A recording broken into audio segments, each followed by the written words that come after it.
Welcome to another video. In this episode, we'll be dealing with another 2/3 question. All right, all praise to Yahweh, Bahashem, Yahweh Shai, and double honor to the apostles and the elders of Great Millstone. All right, so this time from this past camp lesson, there was a question on the comment board. All right, and this one is from Tribe of Gad Hebrew Israelite 8435. All right, the brother opens up with a greeting, Shalom. He says, I hope and pray Yahweh Bashem Yahweh Shai, you are the elect and your family, beloved, and getting my donations. All right, now, a lot of people send little things here and there. They send, all kinds of stuff. So just be assured that if you, this is not something that's public. So if you asked, could you send something, right? Somebody, I reached out to you. If you reached out to me, I gave you the correct place to send whatever you wanted to send. So I'm sure, it was received. Okay. Anyway, that's not, like I said, it's not a public thing. We don't ask people for anything, but brothers and sisters, people have things they want to give you. Anyway, he says, one question I have is, will the 2/3 have a part of the Edomites and the other nations' captivity? Okay, so let me read that again. He says, will the 2/3 have part of the Edomites and the other nations' captivity, or after 1,000 years are up? My brother was deleted by an Edomite, the water big brother. All right. So just to tell you straight out, as far as we know, what we believe and what we teach is that the 2/3 will be reborn in the kingdom. And we do believe that they will have part in the slavery of the Edomites and the other nations. All right.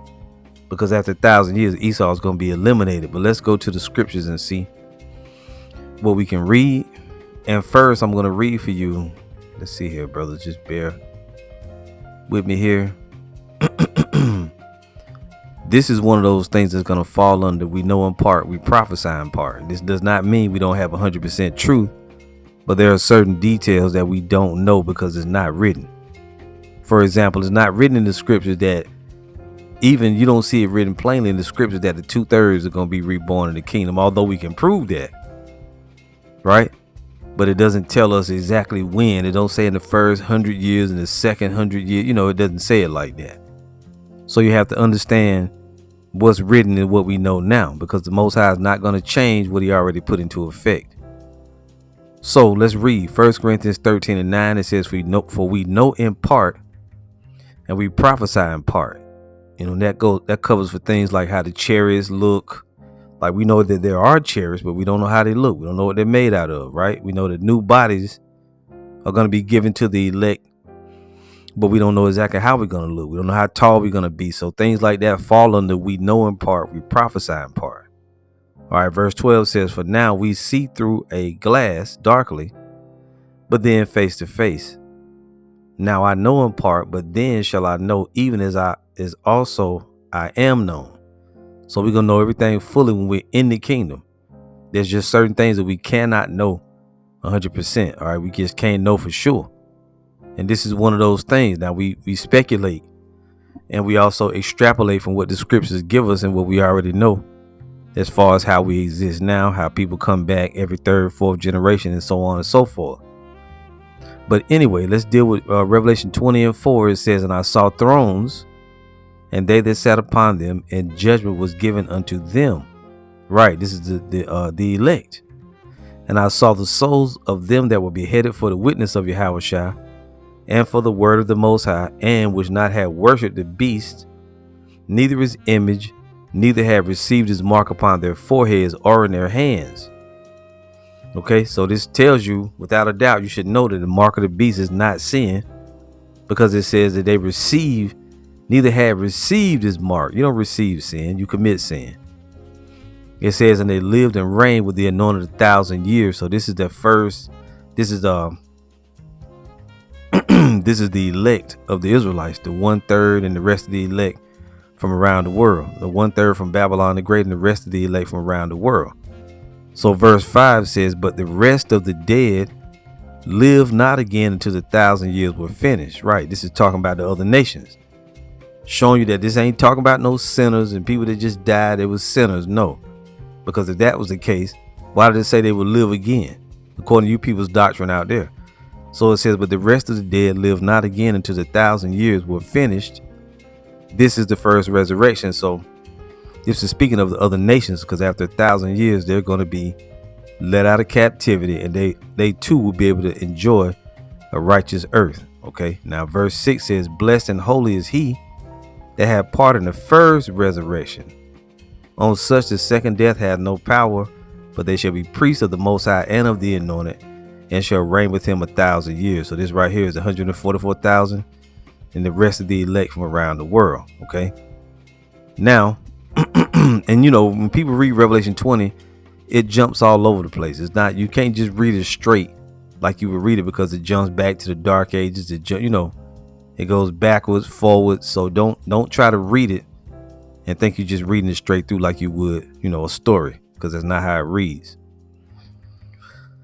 Now, in Exodus 20 and 5, we'll read the various scriptures here. This is how the Most High deals with bringing people back as far as reincarnation. Exodus 20 and 5.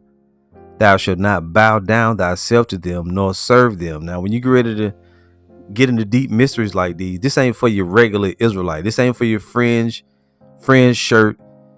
t-shirt Israelites who just running around the earth with a gold grill in their mouth, trying to do hip hop music, mixing it with the truth, watching all different kinds of camps, because you can't receive no real deep mysteries because you're not even born again. You're really not. You just woke up to the truth, but you're not awake. You're not born again. So really, it's not to you. You're going to try to understand it, but you're going to vomit everything that we try to teach you because you watch too many different camps. You don't understand the basics, and you're going to buck up against everything that we say. You want the scriptures to say, then shall the 2/3 come back in the kingdom, when the Bible is written, in mysteries.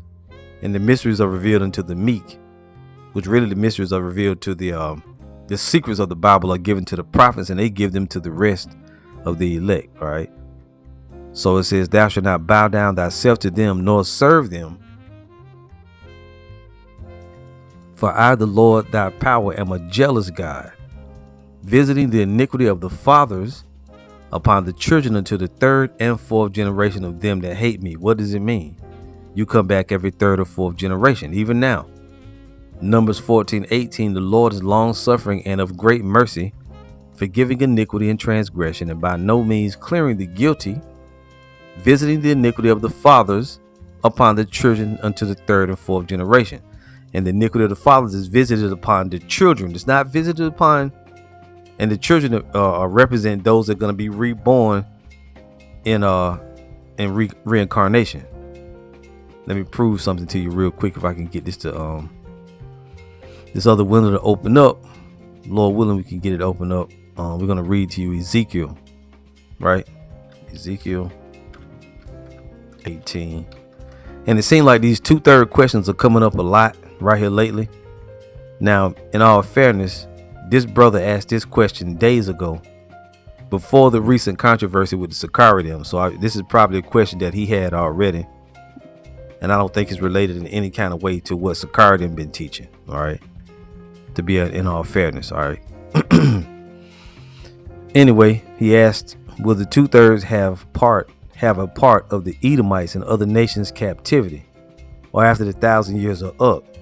My brother was deleted by an Edomite. No, because after 1,000 years are up, the other nations will be let out of captivity. Okay, that's another answer. So this right here is proving that what we read in Exodus. This is Ezekiel 18 and 20. The soul that sinneth, it shall die. The son shall not bear the iniquity of the father, neither shall the father bear the iniquity of the son. The righteousness of the righteous shall be upon him, and the wickedness of the wicked shall be upon him. So as Israelites, we no longer have to pay for the sins of our forefathers, okay? Because in actuality, we are our fathers coming back every 3rd or 4th generation. That's why that's written. So in that, so in reality, when your real dad, your dad or your mother commits sins, you're not going to pay for those sins. They're going to come back and pay for their own sins, or they're going to, however their judgment plays out, they're going to pay for their own sins. It's just the way that it's written. Jake would get confused. A lot of people can't get the concept of you come back. You are your fathers. And forgive me. Even Yahushua spoke on that in was that Matthew 23? If we can go there real quick. Another proof of that. All the way down in Matthew 23.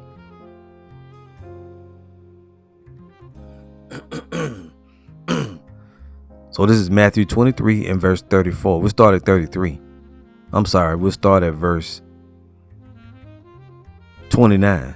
It says, "Woe unto you, scribes and Pharisees, hypocrites, because ye build the tombs of the prophets, and garnish the sepulchres of the righteous, and say, if we had been in the days of our fathers, we would not have been partakers with them in the blood of the prophets.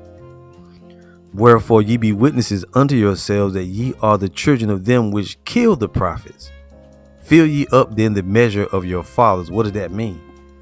Yahushua says, you say that if you were back in the old days, you wouldn't have had part in the death of the prophets. But he says that, you're the children of those which killed the prophets. Fill ye up then the measure of your fathers. He was saying, do what you always have done.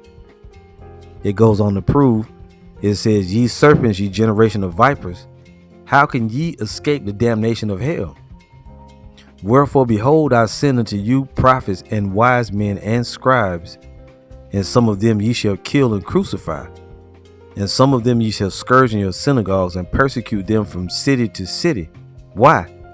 That upon you may come all the righteous blood shed upon the earth, from the blood of righteous Abel unto the blood of Zacharias, son of Barachias, whom ye slew between the temple and the altar." So wait a minute.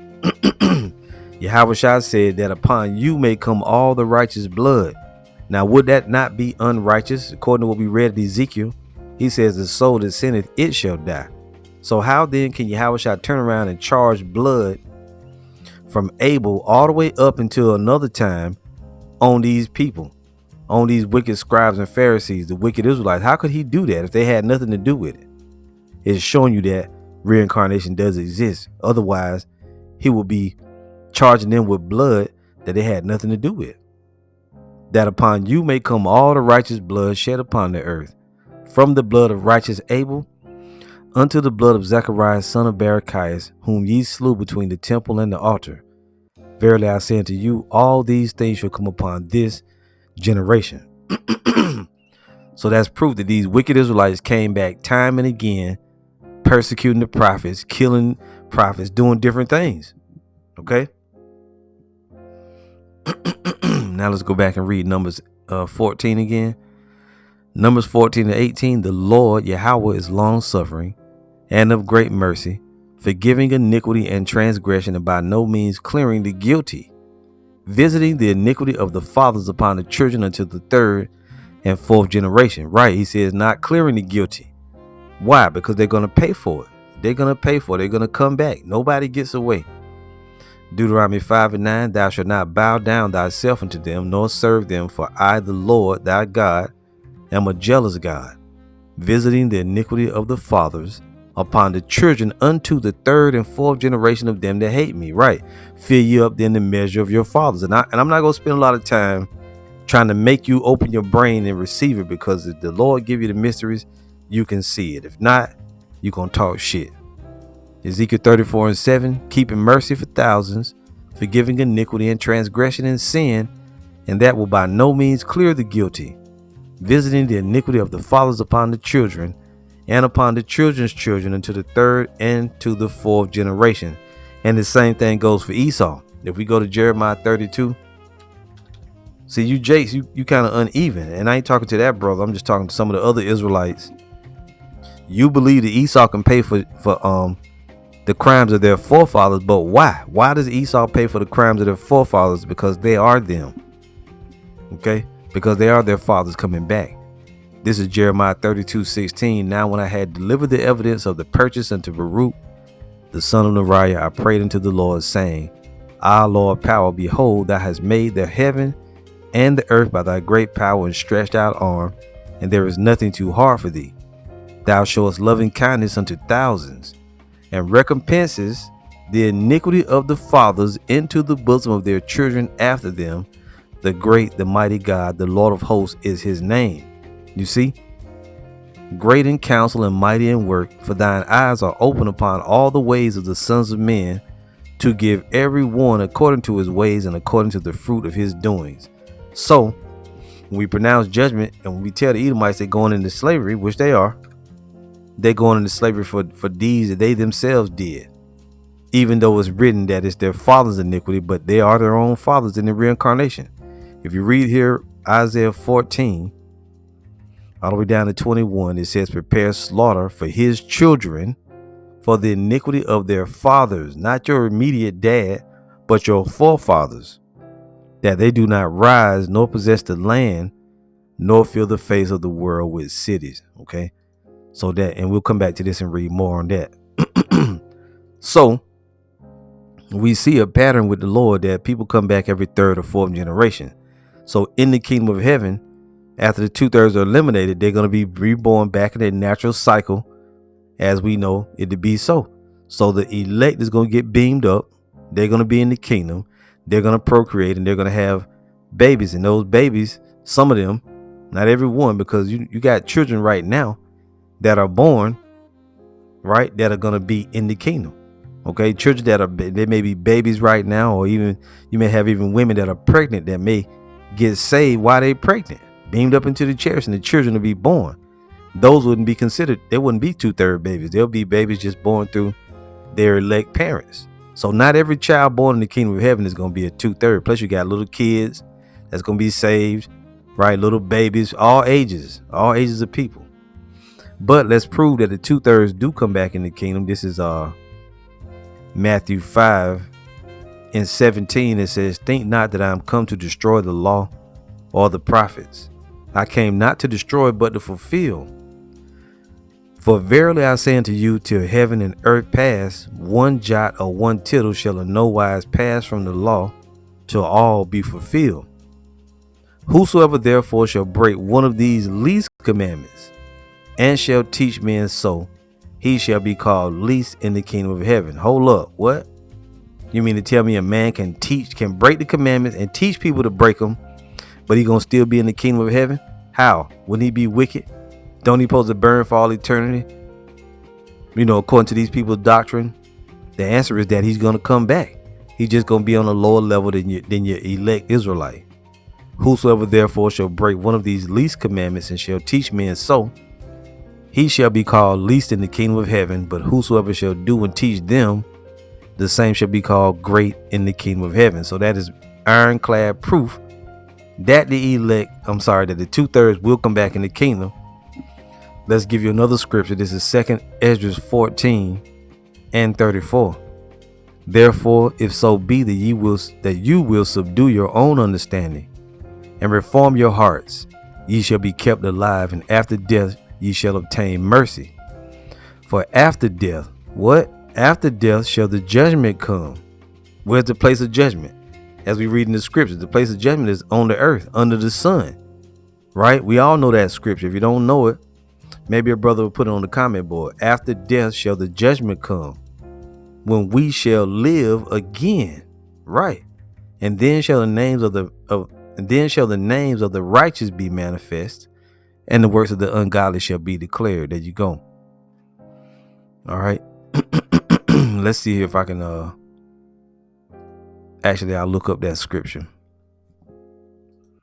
And we go into that often. The place of judgment is on the earth. Okay. It's not some celestial realm, some other realm. Like you don't die, your spirit go to hell and burn for all eternity. Right? Because people love to say that you got one, there's only two places you can go. No, all go to one place, as the scriptures tell us. Under the sun.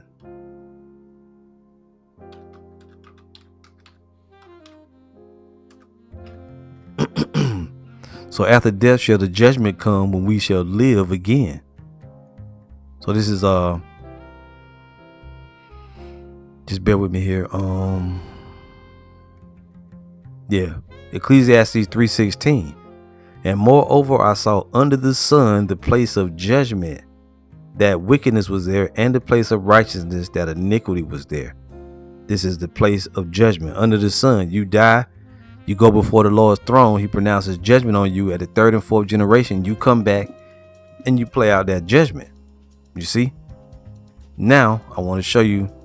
We'll start getting into, what a two, because we believe that the 2/3 will be reborn. We know they'll be reborn in the kingdom. But like I said, we know in part, we prophesy in part. The scriptures don't tell us exactly when, but according to the natural way that the Most High been doing things, we don't think he's going to change it. People come back every third or fourth generation. So during those generations, when the 2/3 come back, when they reborn in the kingdom, Esau, Edom gonna still be in captivity, because the generation, it ain't gonna take 1,000 years for generations to come back. So this is Amos 9, especially at the rate the Israelites gonna be, procreating and having babies. Okay. So this is Amos chapter 9 and let's actually read here, verse 10. It says, all the sinners of my people shall die by the sword, which say the evil shall not overtake nor prevent us. Right. All the wicked Israelites, they're going to die. In that day will I raise up the tabernacle of David that is fallen, and close up the breaches thereof, and I will raise up his ruins, and I will build it as in the days of old, that they may possess the remnant of Edom. So the house of David, the tabernacle of David, that's the elect first and foremost, that they may possess the remnant of Edom, that's the land, and of all the heathen which are called by my name, saith the Lord, that doeth this. Behold, the days come, saith the Lord, that the plowman shall overtake the reaper, and the treader of grapes, him that soweth seed, and the mountains shall drop sweet wine, and all the hills shall melt. Listen, and I will bring again the captivity of my people Israel, and they shall build the waste cities and inhabit them. Was only the elect in captivity? The answer is no. You had a bunch of slaves, man. All the slaves that came over here, you probably be hard pressed to find any of them that was of the elect, because they had no idea they was even Israelites. The ones that were born after them certain generations. So the Lord is promising mercy to his people. And it says right here, let's read up here again. Behold, the days come, saith the Lord, that the plowman, the man working in the field, shall overtake the reaper, the one that was in authority over the fields, the one whose produce or whatever that was that belonged to him, whoever it was that owned that plantation or whatever, he's the reaper. The plowman is his slave, and the treader of grapes, him that soweth seed, and the mountains shall drop sweet wine, and all the hills shall melt. And I will bring again the captivity of my people of Israel, and they shall build the waste cities and inhabit them, and they shall plant vineyards and drink the wine thereof. They shall also make gardens and eat the fruit of them, and I will plant them upon their land, and they shall no more be pulled up out of their land, which I have given them, saith the Lord power. So that's also showing you that the people live there now. They can be the people of the Lord. How? They're not doing all of that. They ain't ruling over all, have all nations in their land serving them, right? And that's how we're going to do it. We're going to have the nations come and they're going to serve us. You see? As the scriptures say, we're going to rule over our oppressors. That's in Isaiah 14. We're going to rule over our oppressors, as it were. And first and foremost, that's the elect, the 144,000, and the rest of the elect. They're going to be the first ones in the kingdom of heaven, sure. But unto them will be born children, and they're going to also enjoy the captivity of Esau and the nations.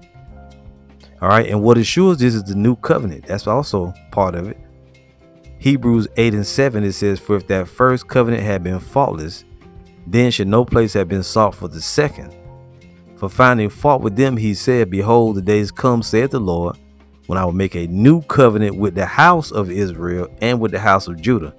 Right? The new covenant is for all Israelites. It ain't just for the elect. Now on this side, sure, the 144,000 and the rest of the elect, right? They're gonna be the ones that go into the new covenant, but they're gonna bring back the rest of the Israelites, because salvation is for all Israel. All right. It says, not according to the covenant that I made with their fathers in the day when I took them by the hand to lead them out of the land of Egypt, because they continued not in my covenant, and I regarded them not, saith the Lord. For this is the covenant that I will make with the house of Israel after those days, saith the Lord. I will put my laws into their mind and write them in their hearts, and I will be to them a God, and they shall be to me a people. And they shall not teach every man his neighbor and every man his brother, saying, know the Lord, for all shall know me from the least to the greatest. You see that? So this is who? The rest of the Israelites. Every Israelite that's born gonna have the law in their inward parts. First the elect, and then the rest of the Israelites reborn into the kingdom. It goes on, for I will be merciful unto their unrighteousness, right? And their sins and their iniquities will I remember no more. That's the whole nation. Because look, when the elect is saved, they already forgiven of their sins and their iniquities. Yes or no? You see it right there written plainly in black and white. Tell me you don't see that. For I will be merciful to their unrighteousness. The elect is already saved. They're already beamed up. Why do they need to be forgiven again? It's talking about all the rest of the Israelites. For I will be merciful to their unrighteousness, and their sins and their iniquities will I remember no more. See that? And that he saith a new covenant. He hath made the first old. Now that which decayeth and waxeth old is ready to vanish away. And you can also read about that in the Jeremiah 31 and 31. Behold, the days come, saith the Lord, that I will make a new covenant with the house of Israel and with the house of Judah, not according to the covenant that I made with their fathers in the day that I took them by the hand and bring them out of the land of Egypt, which my covenant they break. Although I was a husband unto them, saith the Lord. But this shall be the covenant that I will make with the house of Israel after those days, saith the Lord. I will put my law in their inward parts and write it in their hearts, and will be their God, and they shall be my people. And they shall teach no more, showing you we're not in the new covenant now. Then they shall teach no more every man his neighbor and every man his brother, saying, know the Lord, for they shall all know me, from the least of them unto the greatest of them. Sound familiar? Right? He that is what shall be called least in the kingdom of heaven, right? The least that's in the kingdom of heaven, that's the wicked Israelite that was teaching against the law, that broke the laws. See? From the least of them even unto the greatest of them, said the Lord, for I will forgive their iniquity, and I will remember their sin no more. There it is, plain black and white. You can receive it. If not, the Most High didn't give it to you. All right, so this is let's read a little bit of this. Isaiah 14, speaking on this slavery. Isaiah 14, for the Lord will have mercy on Jacob, and will yet choose Israel, and set them in their own land, and the strangers shall be joined with them, and they shall cleave to the house of Jacob. Who's strangers? Like me and you, we're strangers. We were cast off into lands that were not ours. We were part of the diaspora, so we're those strangers. Jacob and Israel, they was already from the Holy Land, right? They were our relatives that was born back then, right? We're strangers. It says, and the people shall take them and bring them to their place, and the house of Israel shall possess them in the land of the Lord for service and handmaids. This is the other nations. The people are the Israelites. We're going to take those other nations and we're going to possess them. Because otherwise, if you think this is talking about Israelites, that means Israelites going to be possessing Israelites in the land for service and handmaids. It doesn't make sense. And the people shall take them and bring them to their place, and the house of Israel shall possess them in the land of the Lord for service and handmaids, and they shall take them captives, whose captives they were, and they shall rule over their oppressors. That's plainly in the Bible. You cannot say slavery is not there. And as a matter of fact, showing you yet more that this is all talking about Jacob, and this right here showing that we ruling over other nations, because we wasn't our own oppressors. Were we? Were we our own captives? The answer is no. And it shall come to pass in that day that the Lord shall give thee rest from thy sorrow, and from thy fear, and from the hard bondage wherein thou was made to serve. There you go again. All our people serve hard bondage, not just the elect, right or wrong. It says that thou shalt take up this proverb against the king of Babylon, and say, how hath the oppressor ceased, the golden city ceased. Now back then it was Babylon, but in the future is Babylon the Great, and the oppressor is Esau, Edom, the so-called white man. The golden city is Babylon the Great, which is America. It says the Lord hath broken the staff of the wicked, the so-called white man Esau, and the scepter of the rulers. There you go. You see that? So that was their wicked empire that the Lord has broke. He broke their rulership and broke them down, and they threw. And there's more you can. All right, so here finally we read Isaiah 61, and you could actually go to Isaiah chapter 60 as well. it talks about the slavery of the nations. But I want to read to you right here. Isaiah 61, it says, exaltation of the afflicted. And the elect wasn't the only ones afflicted. It's for the whole house of Israel. First, the elect, right on this side. Then in the kingdom, the rest of the Israelites. This is Isaiah 61 verse 1. It says, the spirit of the Lord power is upon me, because the Lord hath anointed me to preach good tidings unto the meek. He hath sent me to bind up the brokenhearted, to proclaim liberty to the captives, and the opening of the prison to them that are bound. Right? And that was all Israelites. Now to show you, because you'll have Edomites that say, well, when did Jesus ever talk about any of this slavery stuff? Well, if you go to Luke 4, Yahushua read a passage from Isaiah, and he mentioned that.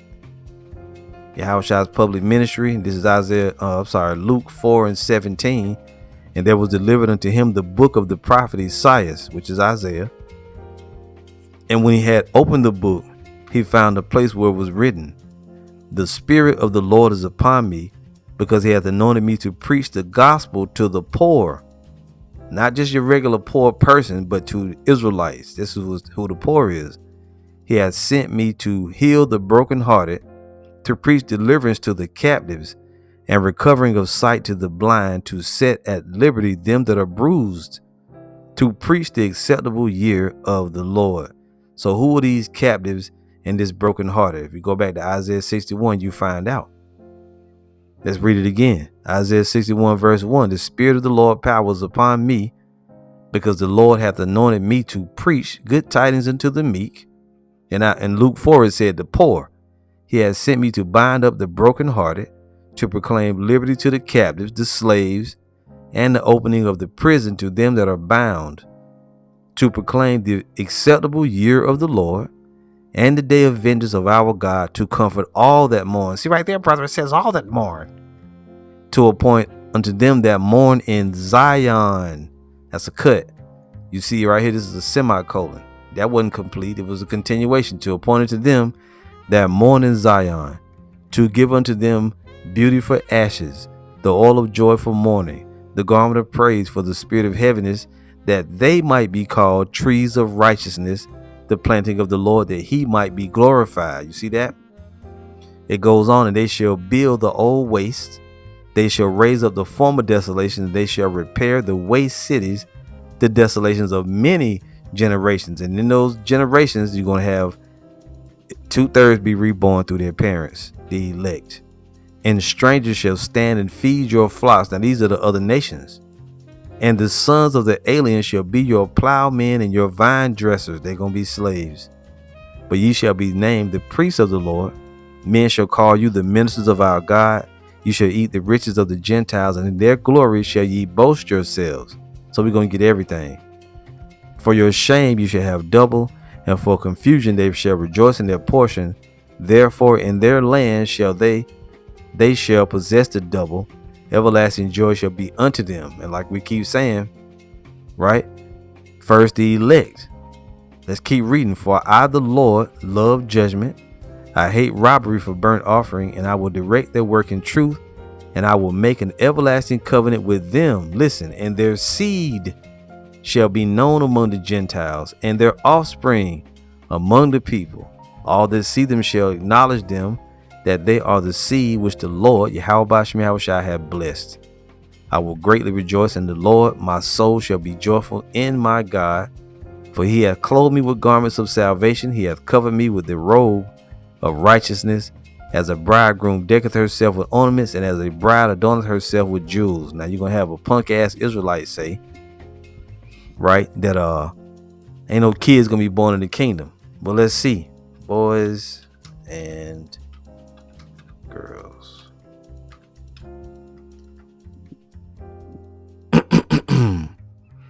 This is Zechariah chapter 8, and we'll start at verse 3. I'm going to start at 1. The coming peace and prosperity of Zion. Again, the word of the Lord of hosts came to me, saying, Thus saith the Lord of hosts, I was jealous for Zion with great jealousy, and I was jealous for her with great fury. Thus saith the Lord, I am returned unto Zion, and will dwell in the midst of Jerusalem, and Jerusalem shall be called a city of truth, and the mountain of the Lord of hosts, the holy mountain. Thus saith the Lord of hosts, there shall yet old men and old women dwell in the streets of Jerusalem, and every man with his staff in his hand for very age. And the streets of the city shall be full of boys and girls playing in the streets thereof. Woo!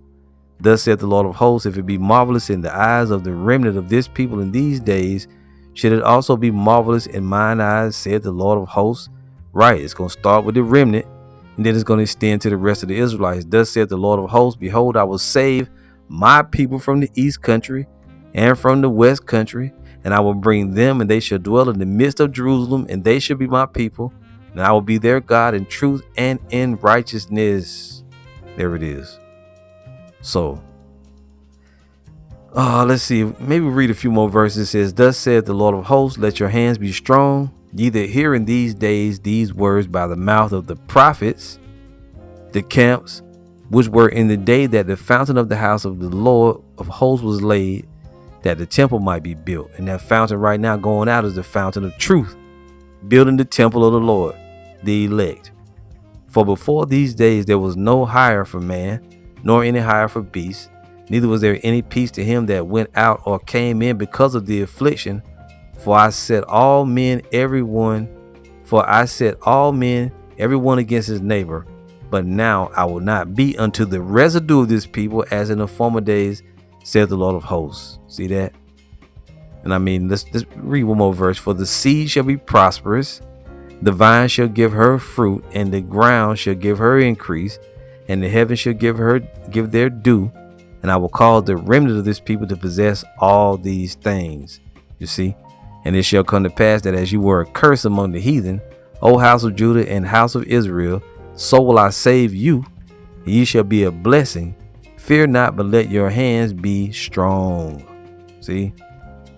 For thus saith the Lord of hosts, as I thought to punish you, when your fathers provoked me to wrath, saith the Lord of hosts, and I repented not, so again have I thought in these days to do well unto Jerusalem and to the house of Judah.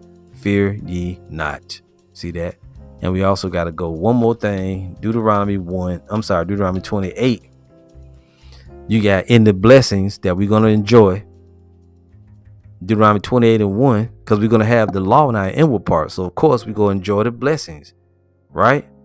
And it shall come to pass, if thou shalt diligently hearken unto the voice of the Lord thy power, to observe and to do all his commandments which I command thee this day, that the Lord thy power will set thee on high above all nations of the earth. And all these blessings shall come on thee and overtake thee, if thou shalt hearken unto the voice of the Lord thy power. Blessed shall thou be in the city, and blessed shall thou be in the field. Blessed shall be the fruit of thy body. What is the fruit of your body? Your children.